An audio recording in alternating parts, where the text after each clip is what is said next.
So today on the channel, I want to talk about something a little unique. I want to talk about UFOs, their sightings in recent history, and the possibility for there being life out there in the universe. Essentially, why I think there's 100% chance there is no life out there in the universe, and more importantly, why this is so prevalent in our modern era.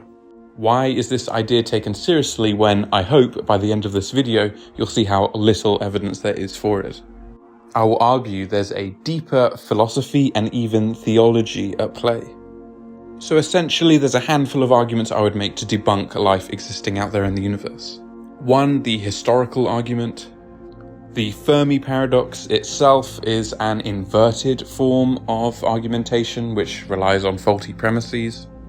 I would put forward the incredibly unpopular argument, which everyone has a debunk of, the rare Earth hypothesis. If these alleged sightings are real, then would aliens be the best explanation for what is reported? And lastly, I'll argue that these UFO sightings have their origins in particular forms of heresy, Protestant heresy that were popular in America, and they have a deeper philosophical and theological view which comes from the Enlightenment, which is flawed in giving an account for reality. So the first argument is a historical and contextual argument. If aliens are real, why are nearly all of the sightings, which is true, found in North America? If UFOs are real, why are they always spotted around US military bases? Particularly US military bases which are alleged, we don't know because it's classified, dedicated to experimental aviation.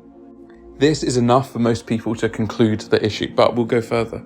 Why are so many people who claim to see UFOs veterans of the army or associated with propaganda arms of the US state? Why are all these details in these encounters accounted for and predated by details from popular science fiction, either in nationally published magazines or television? Why are so many of the people who report to see aliens so uncredible as individuals? They're either radical hippies or lefties, or they're involved in UFO cults and new religious movements. And there's a large crossover with people who are drug users. So there's this element in people who smoke weed, I am told, who see elves. They are visited by little beings called elves. A naturalistic explanation for this is that they have hallucinogenic effects, which are combined with both this temporary psychosis and this pareidolia instinct in the human brain to see faces where there are no faces.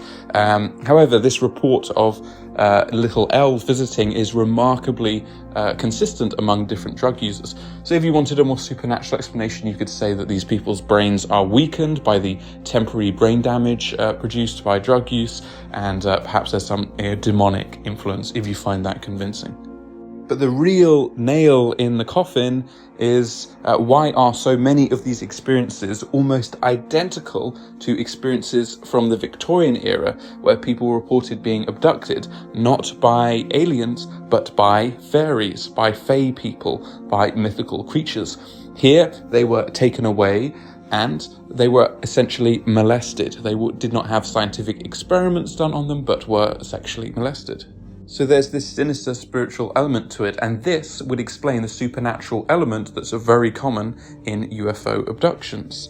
When spiritualism is the popular explanation, it is given. Later, when science fiction becomes dominant, this is given as the main explanation. So here you can see a modern and scientific retelling of this phenomena, which even predates the Victorian era itself. On a side note, the American government was doing experiments on people against their will at this time. I don't know how convinced of this argument I am, but it is a possibility that people may have been abducted and had psychoactive drugs used on them against their will by the US state. I'm not particularly convinced by that. I'd also point out that the credibility of many of the people who argue for this is just terrible. There's a guy, Bob Lazar, he's single-handedly responsible for the whole Area 51 phenomenon. The man is a pimp who has operated brothels. He's involved in illegal arms trading and illegal explosion trading. He has allegedly, most definitely murdered his ex-wife, allegedly. And I suspect he may be being blackmailed to spread these preposterous lies that are just so obviously debunked. But why would the US government want to blackmail someone into spreading this ridiculous fantasy?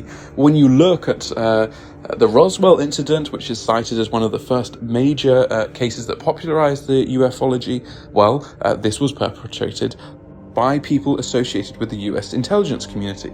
So essentially what was happening is they were experimenting in the desert with early forms of supersonic jets, which were seen by local people who went out into the desert. And to discredit these reports in the height of the Cold War, they spread these rumors. They went to the press and pushed the story of UFOs to discredit anyone who came across these experimental forms of aviation that the Americans didn't want the Soviets to find out about. The second argument I would make relates to the Fermi paradox. So in brief, the Fermi paradox is, if the universe is so old, and if the universe is so big, and if life is emergent from chemical processes on certain planets, then why isn't the universe populated by loads of highly advanced civilizations? Why do we appear to be alone in the universe? I would argue this is actually a ridiculous argument, and the whole logic of it should be inversed. So you may see these headlines pop up in the news occasionally. Scientists have discovered Earth 2. They've discovered a new Earth. The Earth's twin has been discovered thousands of light years away. Well, all of these are actually fake.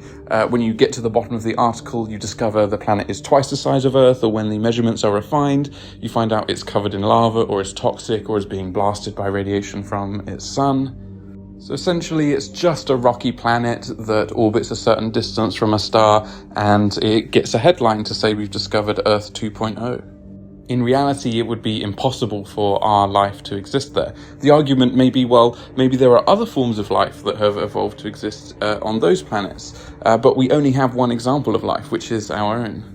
And we have only one set of circumstances which have given way to life, which are our own circumstances. Our specific circumstances are actually incredibly rare. Our type of planet orbiting our type of sun. This is the only example we have. So the Fermi paradox has this inverted kind of logic to it. It relies on an incredibly generous interpretation of the origin of life, the development of life, and the origin of higher forms of consciousness. If life is just emergent from chemistry, then wherever there's the appropriate chemistry, then there should be life. And yet we don't see it anywhere else, we only see it here. So the solution is not that there's a paradox, but there's an element to the development of life which is unaccounted for.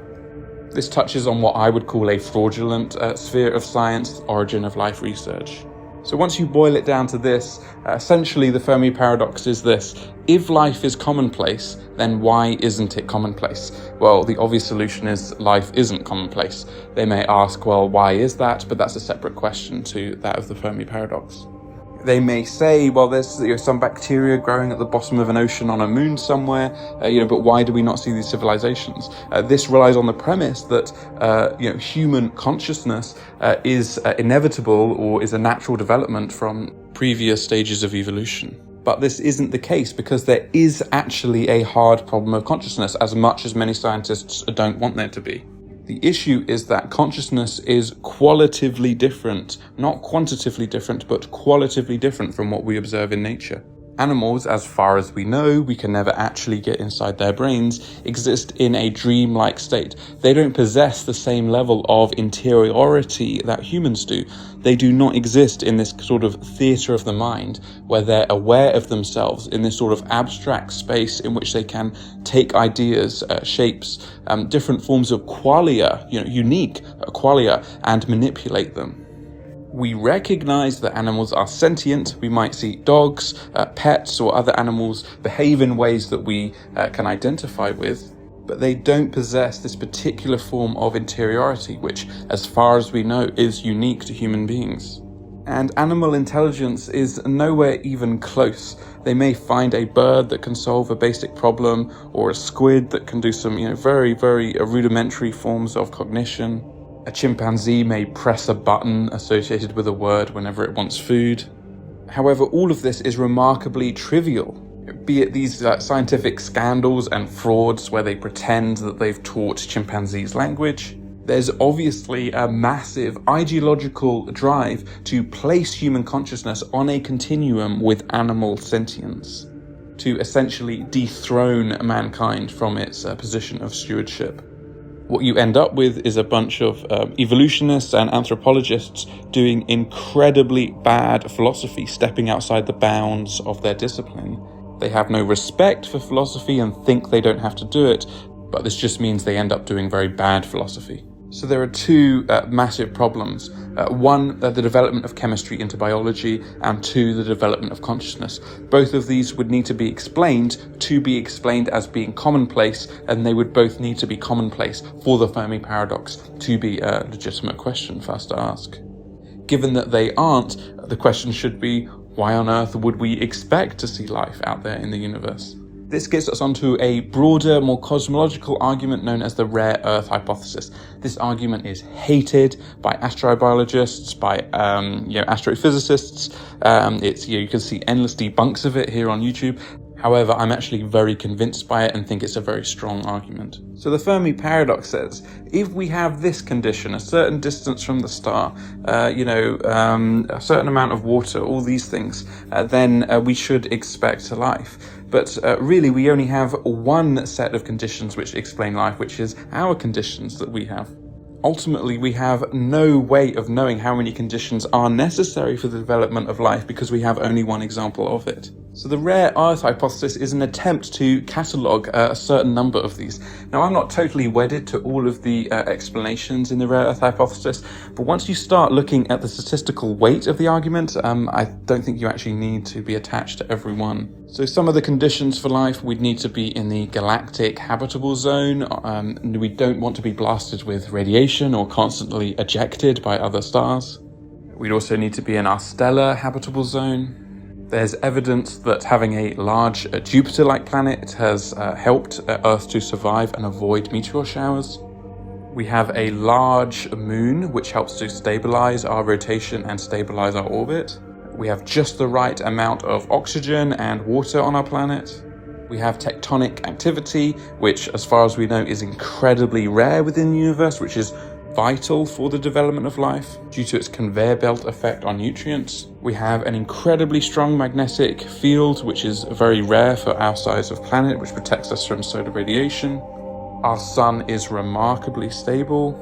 There's constraints in planetary size. There's our atmospheric composition. There's issues with the carbon cycle. And these are just the ones off the top of my head. There's ones that are far more specific to do with the regularity of mass extinctions or how ice ages work on our planet, the fact that we even have an ozone. The list goes on, and some of them are very, very specific. But ultimately, there's about 50 strong contenders for prerequisites for life. Now, a critic might come along and say, well, not all of these are totally needed for life. They may nitpick here and nitpick there. And, you might seed a few of them. But ultimately, this doesn't actually matter. The probability for each one of these is not that crazy. Some of them are 1 in 50. Some of them are 1 in 20. Some of them are 1 in 1,000 or 1 in 100. So again, a critic would say, well, look, there's billions of stars out there. Each one of them we think has multiple planets. So you're just not understanding how big the universe is. But let's take all of these and be really generous and say each one of these factors has a 50-50 chance. So not 1 in 20, we'll be super generous, 1 in 2.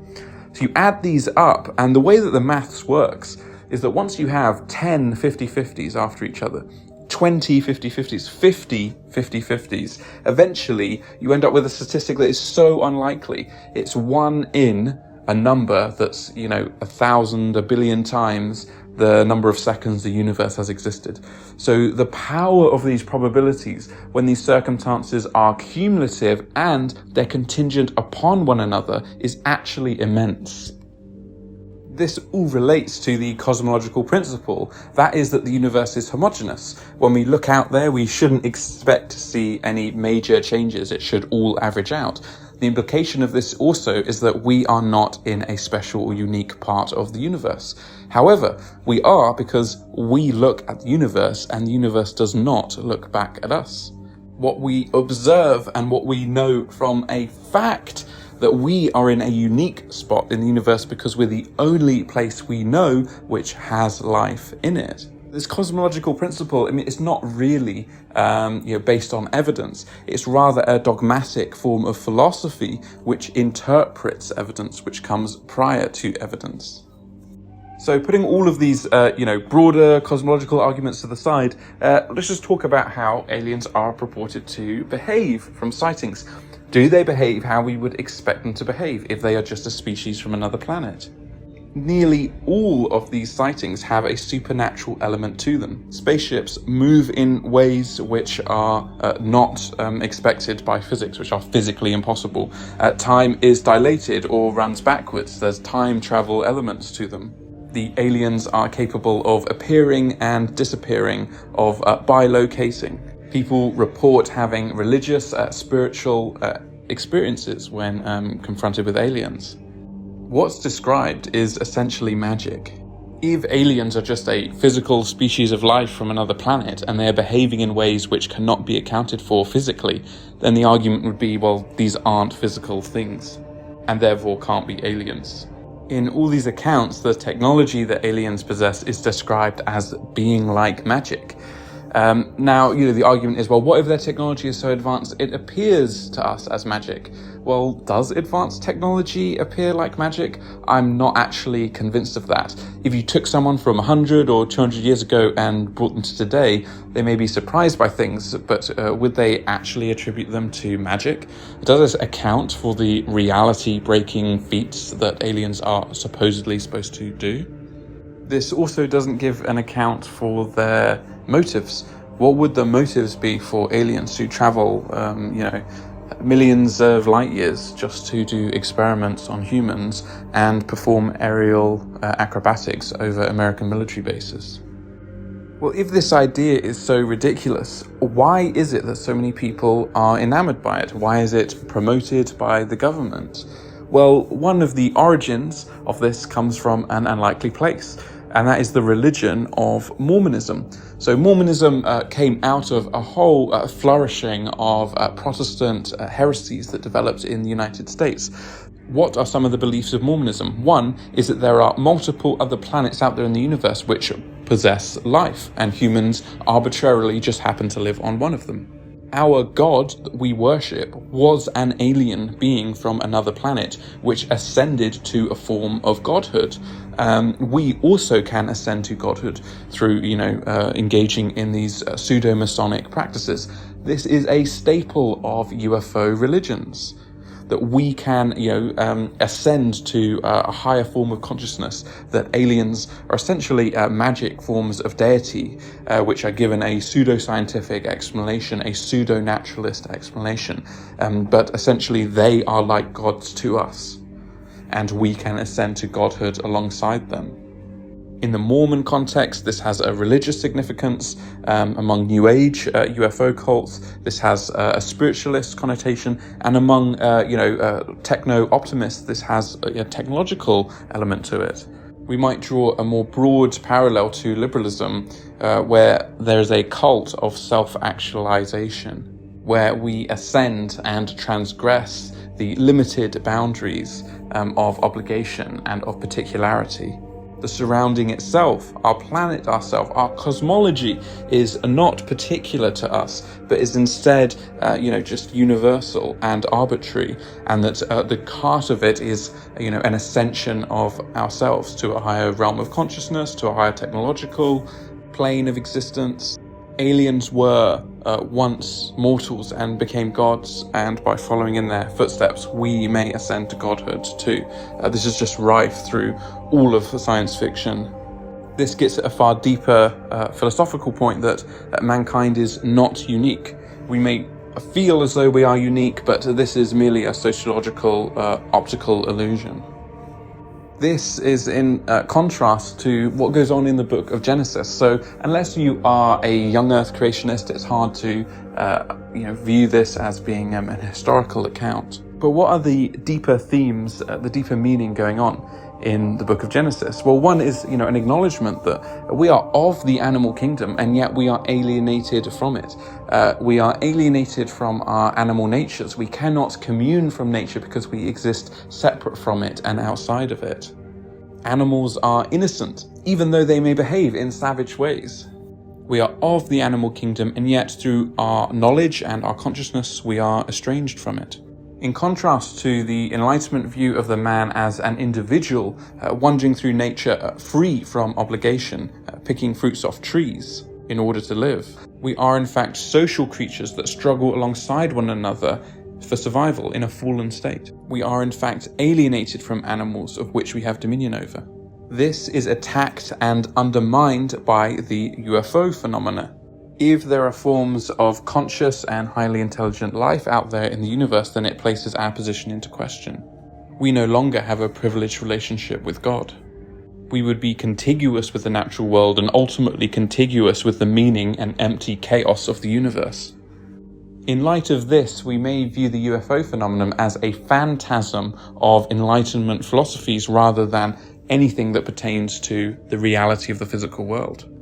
It's also worthy to note that the UFO phenomenon acts as a surrogate religion for huge numbers of people. It has this mystical, magical, and intriguing quality of it. And yet this is entirely unjustified. If human beings are just totally desacralized, totally demysticized products of physical processes on this planet, then would aliens not just be exactly the same on another planet? Would that not be incredibly trivial? As a religious worldview, it actually explains nothing. However, it is draped in the legitimizing language of scientism.